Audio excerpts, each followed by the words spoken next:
The last day of school. Remember that feeling? It's a cocktail of pure joy and restless energy. The final bell is more than just a sound. It's a release, a signal that for 2 glorious months, these hallways, these classrooms, this entire world of deadlines and social hierarchies will cease to exist for you. It's the smell of freshly cut grass drifting through an open window, the frantic signing of yearbooks, the promise of summer freedom hanging thick in the air. But for some, that final bell isn't a release. It's the starting pistol for a nightmare. It's the moment the familiar, comforting sounds of a bustling school fade into an unsettling silence. It's when you realize that being the last one left behind isn't a privilege. It's a trap. Today, we're exploring 3 such accounts. These aren't just spooky tales. They are chillingly real experiences that turn the happiest day of the school year into a memory of pure terror. These are 3 scary, true last day of school stories. Our first story comes from a woman named Clara, and it concerns her last day of senior year in 1998. She calls it the janitor's collection. Clara was a dedicated art student. Her final project, a large, intricate ceramic vase, was still cooling in the kiln in the school's art room. Her teacher, Mrs. Gable, had given her special permission to come back after the final bell to retrieve it, as long as she helped clean up the disastrous mess the other students had left behind. Clara happily agreed. By 3:30 p.m., the school was a ghost town. The roar of 1,000 students had been replaced by the low hum of the fluorescent lights. Clara and Mrs. Gable worked side by side, packing away supplies and sweeping up clay dust. The only other person they saw was Mr. Abernethy, the school's quiet, elderly janitor. He was a man of few words, with stooped shoulders and eyes that always seemed to be looking just past you. He'd been at the school for as long as anyone could remember. Around 4:15, Mrs. Gable packed her own things. "All right, Clara," she said. "The vase should be cool enough to handle now. Mr. Abernethy is locking up the west wing at 4:30 sharp, so just be sure you're out before then. I'll see you at graduation." With a final wave, she was gone. Now, Clara was truly alone, or so she thought. As she carefully wrapped her vase in an old towel, she heard the soft squeak of rubber soles behind her. It was Mr. Abernethy, holding a small cardboard box. "Leaving something behind?" he asked, his voice raspy, like dry leaves skittering across pavement. "Oh no, Mr. Abernethy. Just picking this up," Clara said, holding up her project. He nodded slowly, his eyes lingering on the vase. "It's good not to forget things," he said. "People forget things all the time." "I find them." He gestured with the box. "It's my collection."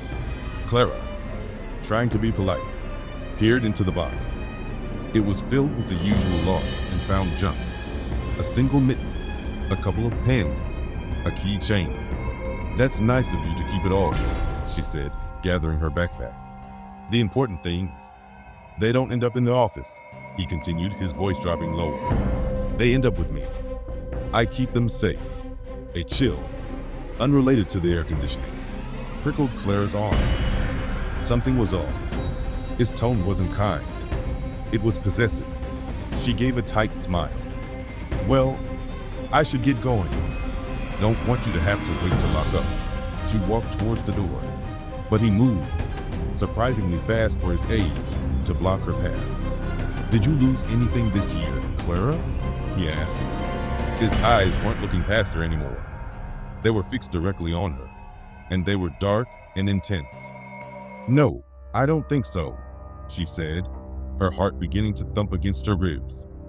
"Are you sure?" he insisted. "Sometimes we lose things we don't even know are gone." He reached into his pocket and pulled something out.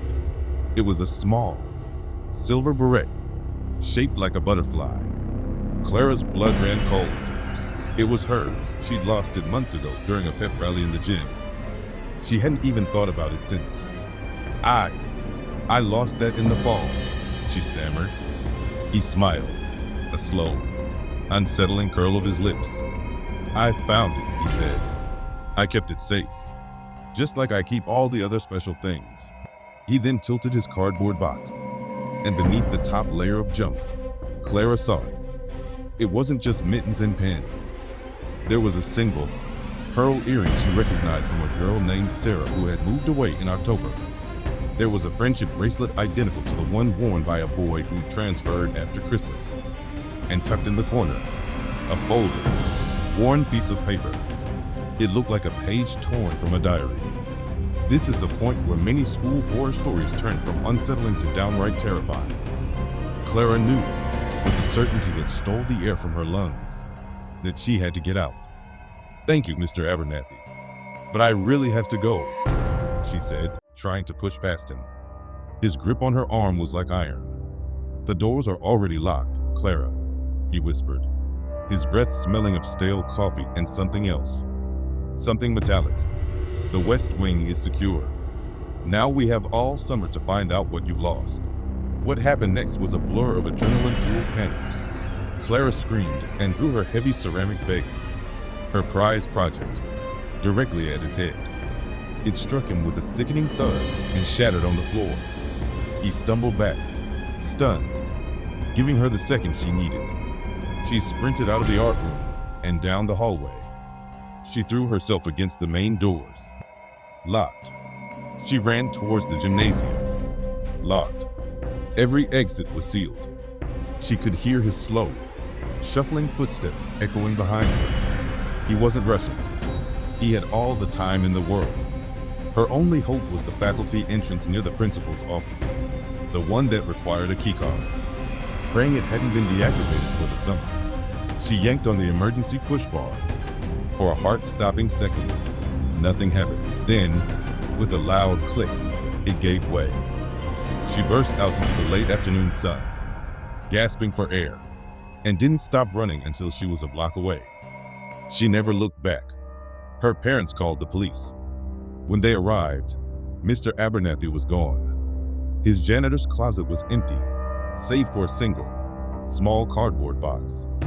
Inside, the police found dozens of items. A single shoe, a class ring, a lock of blonde hair tied with a ribbon, a chipped baby tooth. Each item was meticulously labeled with a name and a date. The names belonged to students who had, over the years, vanished from the school district without a trace. Clara's name wasn't in the box, but on a small, empty tag, someone had written today's date.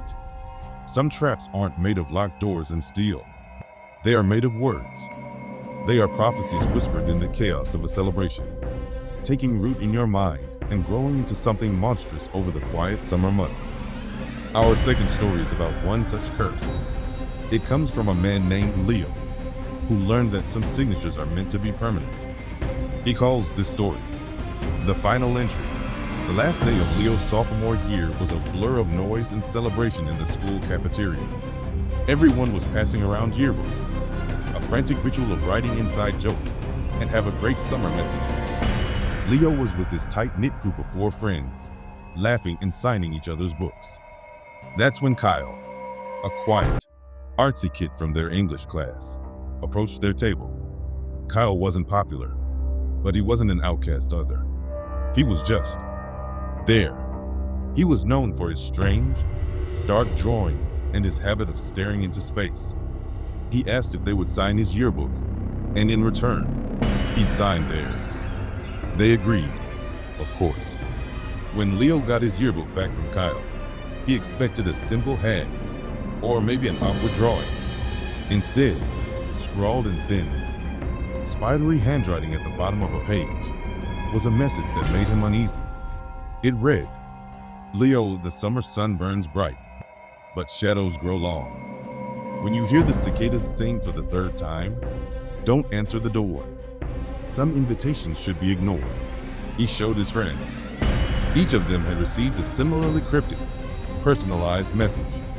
His friend Mark's read, "The shortcut by the old quarry is faster, but it takes more than time." His friend Jenna said, "That reflection in the lake isn't yours. Don't look too long." They all laughed it off. It was just Kyle being weird, trying to be edgy. It was a joke. They finished signing books. The final bell rang, and they burst out into the freedom of summer, forgetting all about Kyle's strange prophecies. For the first month, summer was perfect. Lazy days, late nights. Then, in mid-July, Mark decided to take a shortcut on his bike down a dirt path near the old, abandoned quarry. He hit a patch of loose gravel, flew over the handlebars, and broke his arm in 2 places. It was a nasty accident. While telling Leo about it from his hospital bed, he said, "Dude, it was so weird. The path was fine 1 second, and then it just gave way. It felt like something pulled the bike out from under me." The shortcut by the old quarry. A week later, Jenna and her family were camping by Miller's Lake. She was taking pictures of the sunset over the water. Later, looking back at the photos, she found one that made her stomach clench. It was a selfie of her by the water's edge. Her reflection in the lake was visible, but it wasn't her. The reflection was of a person with her face, but their eyes were wide with terror and their mouth was open in a silent scream. She deleted the photo immediately, but she couldn't delete the image from her mind. This is what separates campfire tales from true scary stories. The slow, creeping realization. Leo was terrified. He pulled out his yearbook and read Kyle's message to him again. When you hear the cicadas sing for the 3rd time, don't answer the door. Cicadas had been chirping all week. It was a hot, humid summer, but Leo started counting. The first time he consciously registered them was on a Tuesday afternoon. The second time was Thursday night, a deafening chorus outside his window that kept him awake. Saturday afternoon, he was home alone. The house was quiet. Then, from the trees in his backyard, a loud, buzzing wave of cicadas began to sing. It was the 3rd time. Leo froze. His heart was hammering. He went around the house, checking that every window and door was locked. As the sun began to set, the cicada's song faded, replaced by the gentle chirping of crickets. Leo started to breathe a little easier. Maybe it was all a coincidence. A stupid, terrifying coincidence. That's when the doorbell rang. Once, a single, sharp chime that cut through the silence of the house. Leo stood motionless in the living room, his body rigid with fear. He remembered Kyle's words. Don't answer the door. Some invitation should be ignored. The doorbell rang again, this time longer, more insistent. Leo crept to the peephole, his hands shaking. He peered through. There was no one there. The porch was empty. The street was deserted. He felt a wave of relief mixed with confusion. Was it a prank? Kids from the neighborhood. He was about to turn away when he heard a soft scratching sound. It wasn't coming from the door. It was coming from the other side of the living room. He turned slowly, on the inside of his own front door, as if being carved from the outside and by an invisible knife. 3 words began to appear in the wood. "Let me in." Leo screamed and ran to his room, barricading the door. He called his parents, the police, anyone. When the police arrived, the writing on the door was gone. There was no sign of a break-in. They wrote it off as a prank, a teenager with an overactive imagination. But Leo knew what he saw. He tried to find Kyle to confront him, to ask him what he had done. But Kyle's family had moved 2 days after school let out. No one knew where they went. He had never even picked up his own yearbook. Leo still has his, and sometimes, on hot summer nights, he swears he can see new, faint words appearing on that page, as if the ink is still bleeding through from somewhere else. Our final story is about a place, a part of a school that was left to die.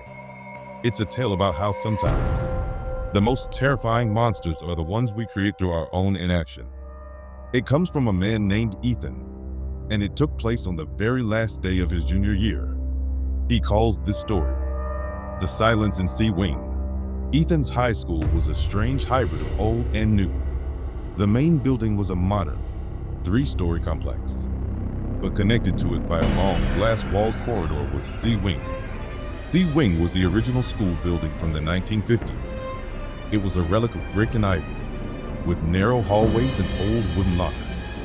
It had been officially condemned for years due to asbestos and a crumbling foundation. The plan was to demolish it over the summer. For the entire school year, the doors to C Wing had been chained and padlocked. Ethan was a chronic procrastinator. His final history project, a detailed diorama of a World War I trench, was worth 30% of his grade. And on the last day of school, he had left it in his old locker, his freshman year locker, located deep inside the forgotten C Wing. He had used it for storage early in the year, before the wing was officially sealed off. His teacher was unsympathetic. If Ethan wanted to pass, he had to retrieve the project. Today, after school, armed with a pair of bolt cutters he borrowed from his dad's garage, Ethan stood before the chained doors of C Wing. He felt a genuine sense of dread. There were always ghost stories about this wing. The most popular one was about a student named David, who, back in the 70s, supposedly got locked inside during a game of hide and seek on the last day of school. The story goes that no one found him until September, and that his ghost still wandered the halls, forever trying to get out. Ethan snipped the chain. The heavy doors groaned open into a cloud of dust and stale air. Inside, it was like a time capsule. Faded posters from a decade ago hung on the walls. Dust was thick on everything. Sunlight struggled to pierce the grimy windows, creating eerie spotlights in the gloom. It was dead silent. His old locker was at the far end of the main hallway. As he walked, his footsteps echoed unnaturally loud. He found locker C47, worked the old combination, and swung it open. There, covered in a fine layer of dust, was his diorama. Relief washed over him. He grabbed it and turned to leave. That's when he heard it. A sound. Faint, but unmistakable. Scrape. Scrape. Scrape. It was coming from further down the hall, around a corner that led to the old science labs. Ethan froze, his mind immediately jumping to the ghost of David.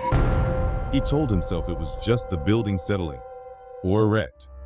He started walking faster towards the exit. Scrape. Scrape. Drag. It was louder now. It wasn't a rat.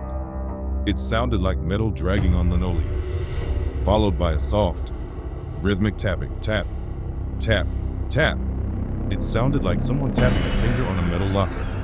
Curiosity, that fatal human flaw, got the better of him. He peeked around the corner. The hallway was empty, but one of the lockers was shaking slightly, and from inside it, he heard a faint, muffled sound. A voice. It was hoarse, weak. Hello? Is someone there? Ethan's blood turned to ice. This wasn't a ghost. This was real. His mind raced. Was it a prank? Had some other kids dared someone to hide in a locker? Hello? Ethan called back, his own voice trembling. The scraping from inside the locker stopped. Help me, the voice whispered. I'm stuck. The latch is jammed. Ethan approached the locker slowly. It was dented and rusted. How long have you been in there? He asked. There was a long pause. Since the bell, the voice rasped. Everyone left. The last day of school. The final bell.